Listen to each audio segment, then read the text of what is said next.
Screen पे एक video देख रहे हैं, जिस वीडियो में पुतिन किनसे हाथ मिला रहे हैं? पुतिन मिला रहे हैं अमेरिकी सेना से हाथ। कहाँ पे हो रहा है? ये सब कुछ हो रहा है बेलारूस के अंदर ज़ेपाड 2025 में। यहाँ पर अमेरिकी सैनिक अचानक से क्यों पहुँच गए? वहीं इस युद्धाभ्यास को लेकर भारत को क्या कहा जा रहा है, ये भी जानेंगे। एक तरफ पीएम मोदी को बधाई संदेश भेजा है, जन्मदिन का बधाई भेजा है डोनाल्ड ट्रंप ने, तो वहीं दूसरी तरफ भारत ने रूस में सेना उतार दी है। और इन सब के बीच में रूस भारत के लिए तुर्की से क्या S-400 लेगा? जानेंगे जियोपॉलिटिक्स में क्या कुछ चल रहा है। हमेशा की तरह वर्ल्ड मिरर के इस एपिसोड में जानने को मिलेगा बहुत कुछ। आइए जानते हैं इन खबरों को विस्तार से। तो क्या बर्फ पिघल रही है धीरे धीरे? लग तो कुछ ऐसा ही रहा है। एससीओ में पीएम मोदी का जाना काम करता हुआ नजर आ रहा है। अमेरिकी राष्ट्रपति डोनाल्ड ट्रंप ने मंगलवार को पीएम मोदी को जन्मदिन की बधाई, स्क्रीन पर आप देख सकते हैं, अपना मित्र बताया, जमकर तारीफ की। ट्रंप ने प्रधानमंत्री मोदी को उनके पहले नाम नरेंद्र से संबोधित और उनके नेतृत्व को अद्भुत बताया। अमेरिकी राष्ट्रपति ने क्या लिखा है? अभी अभी अपने मित्र प्रधानमंत्री नरेंद्र मोदी के साथ एक शानदार फोन कॉल हुई। मैंने उन्हें जन्मदिन की ढेर सारी शुभकामनाएं दी। वो बहुत शानदार काम कर। इन्होंने आगे लिखा कि रूस यूक्रेन युद्ध को समाप्त करने के लिए उनके प्रयासों का समर्थन करने के लिए पीएम मोदी को धन्यवाद। दोनों नेताओं के बीच में गर्मजोशी भरी बातचीत हुई है। पीएम मोदी ने भी धन्यवाद दिया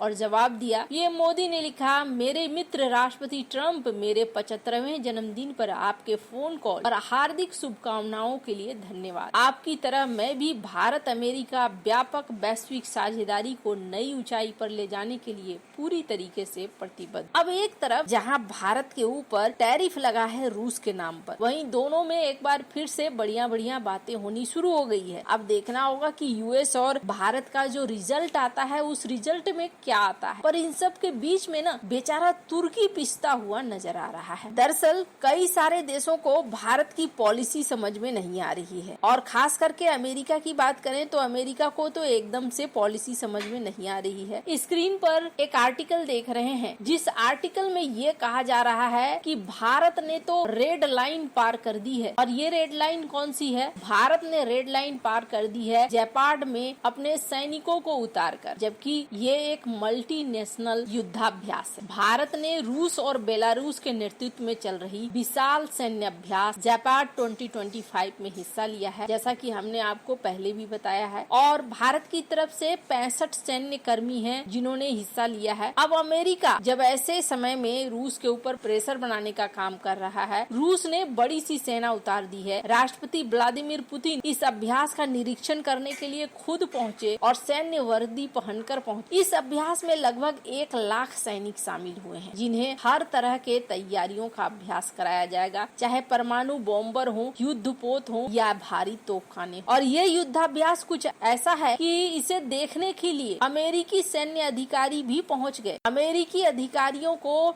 निमंत्रण दिया गया था और इसी निमंत्रण पर ये यहाँ पर पहुँचे। वैसे आपको बता दूं, अमेरिकी अधिकारियों की उपस्थिति क्या बता रही है? ये बता रही है कि अमेरिका रूस के साथ ही बेलारूस के साथ भी संबंधों को मजबूत करना चाह रहा है। इससे पहले ये भी देखने को मिला था कि अमेरिका ने बेलारूस के ऊपर से कुछ प्रतिबंधों को उठा लिया था। तब भी ये बातें कही गई कि बेलारूस के साथ अमेरिका अपने रिश्तों को ठीक कर रहा है। अब जब बेलारूस के साथ अपने रिश्तों को ठीक कर रहा है, तो भारत के साथ अगर भारत ने यहाँ पर अपनी सेना को उतार भी दिया है, तो ऐसी कौन सी बात हो गई जिसके लिए ये कहा जाए कि भारत ने रेड लाइन पार कर दिया है? सारी रेड लाइन क्या भारत के लिए ही बना कर रखी है? खैर, अब यहाँ पर जहाँ भारत हिस्सा ले रहा है, वहीं एक कहानी तुर्की से भी निकल कर आ रही है। अभी तुर्की बहुत ज्यादा चर्चा में है, और तुर्की चर्चा में इसलिए भी है कि इजराइल के निशाने पर हर दिन वो आता जा रहा है। अभी जो बैठक हुई कतर में, उस बैठक में भी ये देखने को मिला कि तुर्की चाह रहा है कि एक नाटो जैसा संगठन बने। तुर्की और पाकिस्तान दोनों की दिली ख्वाहिश है कि एक नाटो की तरह संगठन बने और ये संगठन इजराइल के खिलाफ काम करे। अभी तुर्की को एक डर लगा हुआ है और वो डर है कि कहीं उसके ऊपर हमला न हो जाए इजराइल का। और इस वजह से तुर्की अमेरिका के साथ एक बड़ी डील करना चाहता है और ये डील किसी से छिपी नहीं हुई है। तुर्की ने अमेरिका से F-35 की डील की बात करी। हालांकि जब डोनाल्ड ट्रंप पिछले कार्यकाल में थे तब डोनाल्ड ट्रंप के ही कार्यकाल में अर्दोगन को F-35 प्रोग्राम से निकाल कर बाहर कर दिया गया था। और कारण क्या था? कारण ये था कि अर्दोगन ने S-400 खरीद लिया था रूस से, जिसे अमेरिका अपने F-35 प्रोग्राम के लिए सही नहीं मान रहा था। वैसे कहा जाता है कि जब S-400 भेजा रूस ने तुर्की को और तुर्की को कहा कि लाओ हम इसे असेंबल कर देते हैं, तो तुर्की ने कहा कि नहीं, हम इसे खुद असेंबल कर लेंगे। और फिर तुर्की के इंजीनियर असेंबल करने के काम में लग गए, लेकिन वो उस तरीके से जोड़ नहीं पाए। जब ये जोड़ नहीं पाए तो इन्होंने रूसी टेक्नीशियंस को बुलाना शुरू किया। हालांकि कहा जाता है कि जब रूस इसे असेंबल करना चाहता था तब भी कुछ न कुछ व्यवधान तुर्की ने डाला और इस वजह से ये मामला वहीं अटका रह गया। रूस से भेजा गया S-400 तुर्की ने इस्तेमाल ही नहीं किया। जिस तरीके से आया हुआ था वैसा ही रखा रह गया, लेकिन तुर्की के ऊपर काटसा प्रतिबंध जरूर लग गए और इस प्रतिबंध के साथ साथ F-35 प्रोग्राम से तुर्की को निकाल कर बाहर कर दिया गया। उस समय तुर्की बहुत चिल्लाया था, क्योंकि ये वही समय था जब भारत ने भी S-400 की डील करी थी और तुर्की ने कहा था कि हमारे लिए जब काटसा प्रतिबंध आप लगा सकते हैं तो फिर भारत को आपने क्यों छोड़ दिया, भारत के ऊपर आपने काटसा प्रतिबंध क्यों नहीं लगाया। खैर, उस समय वाले डोनाल्ड ट्रंप एकदम से अलग थे। उस समय वाले डोनाल्ड ट्रंप भारत के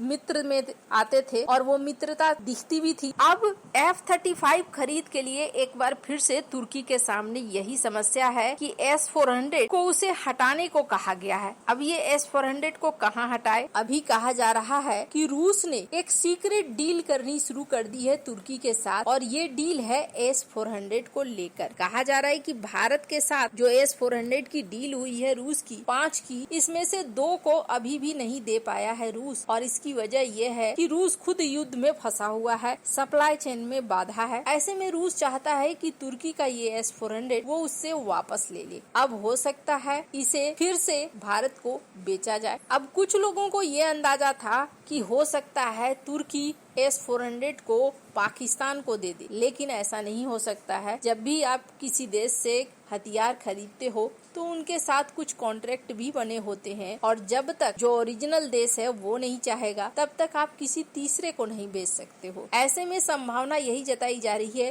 कि ये S-400 हो सकता है फिर रूस के पास जाए, रूस भारत के जरूरत के हिसाब से इसे मॉडिफाई करे और फिर भारत को दे। लेकिन तुर्की के लिए सबसे बड़ी मुसीबत क्या है? इस S-400 को भेजने के बावजूद तुर्की को F-35 मिल जाएगा, इसकी कोई गारंटी नहीं है। और इसकी वजह क्या है? इसकी वजह है इजराइल। इजराइल शुरू से ना करता आया हुआ है। पिछली बार जब लगभग डील तय हो रही थी तब इजराइल ने कांग्रेस में भी हंगामा करना शुरू कर दिया था। ऐसे में माना जा रहा है कि इजराइल इस डील को होने नहीं देगा। आपको क्या लगता है इन सब मामले में? आप क्या राय है कमेंट कर जरूर बताएं। जल्द मिलते हैं अगली वीडियो में नई खबर के साथ।